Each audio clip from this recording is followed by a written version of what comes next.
বলেন, কোন প্রেস আমাদের অপরিচিত নয়।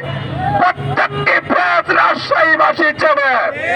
এই আন্দোলনে 2 হাত দিয়ে চণ্ডীপুরের রুবেল গুলি চালিয়েছিল। সেই আন্দোলনে রকি কুমার ভট্ট, রাশিদ দত্তের মতো গুন্ডারা তারা সরাসরি আগ্নেয়াস্ত্র নিয়ে কিন্তু সেই আন্দোলনে গুলি চালিয়েছে।